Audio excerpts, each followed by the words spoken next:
जिसके यहाँ लक्ष्मी नहीं टिकती हो, पैसा घर में नहीं आता हो, बहुत चिंता लगी रहती हो, लक्ष्मी से जुड़ी हुई, व्यापार से जुड़ी हुई, पैसा आ ही नहीं लिया, बहुत मेहनत कर रहे हो, सोमवार की सोमवार 5 सोमवार बेलपत्री के पेड़ के नीचे एक घी का दिया लगाना चालू कर दीजिए। शाम के समय थोड़ी सी मिट्टी बेलपत्री के पेड़ के नीचे की उठा कर लिया, घर के अंदर लाकर इतनी सी मिट्टी लाकर पटक दीजिए। 5 सोमवार करके देखो, छठे सोमवार पे करने की जरूरत नहीं पड़ेगी, व्यापार अपने आप बढ़ना चालू हो जाएगा। लक्ष्मी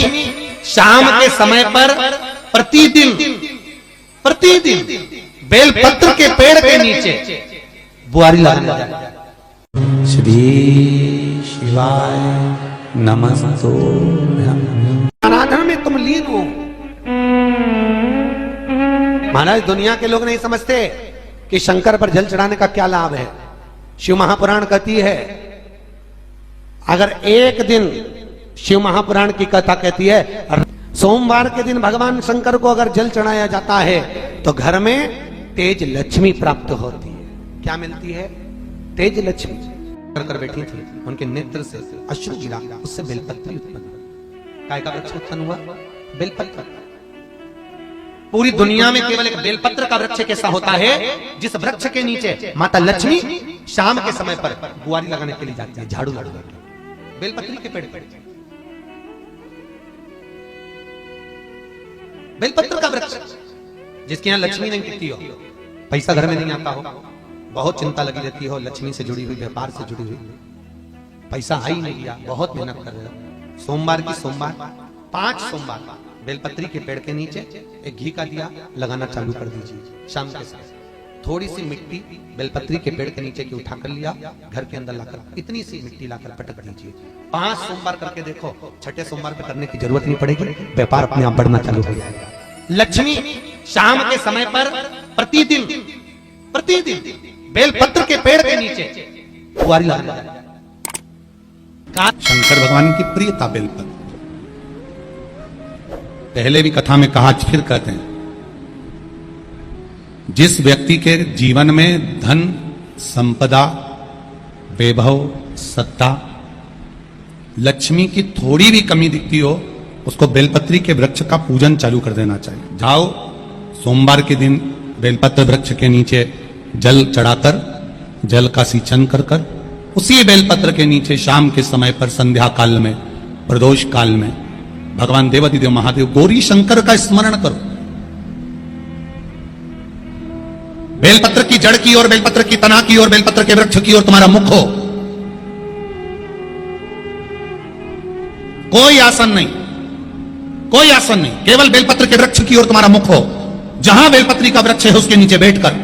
उसकी छाया में, उसकी ओट में पंचाक्षर मंत्र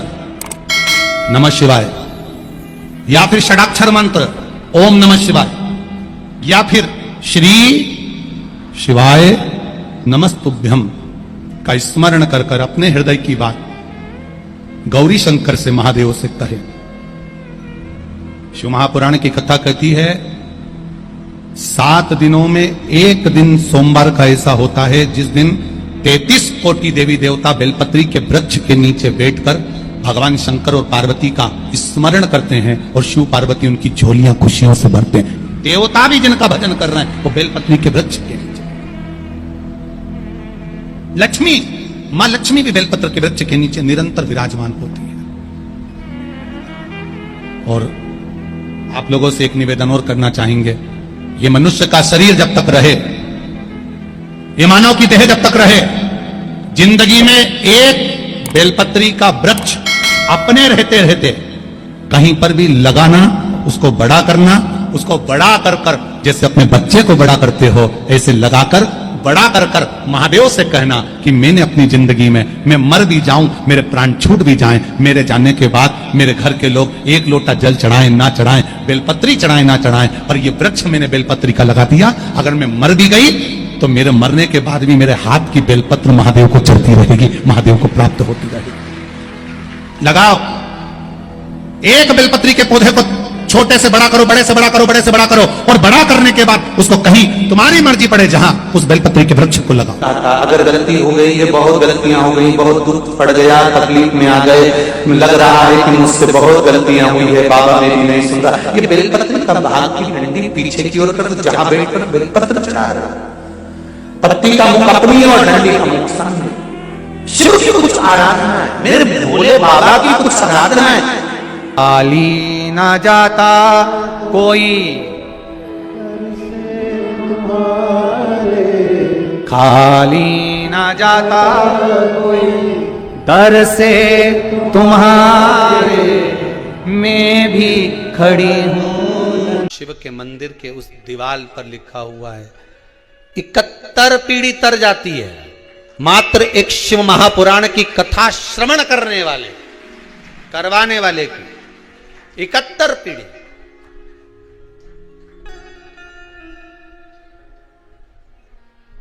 इकहत्तर पीढ़ी तक। अब 71 पीढ़ी में ना जाने कितने कुंवारी अवस्था में गए होंगे, कोई जरूरी किसका याद, कौन एक्सीडेंट में, कौन अधोगति में चला गया होगा, किसको। एक बात आपको कही थी, आप लोगों को स्मरण होगा, अगर मान लो आप ब्राह्मण को भोजन नहीं करा पा रहे हैं, मान लो आप गौ माता को रोटी नहीं दे पा रहे हैं, स्वान को भोजन नहीं दे पा रहे, कौवे को भोजन नहीं दे पा रहे हो, और मान लो गया ब्रह्म कपाली या कहीं पिंडदान नहीं कर पा रहे हो, तिलांजलि तर्पण नहीं कर पा रहे हो, तो एक काम जरूर करना, जल के पात्र में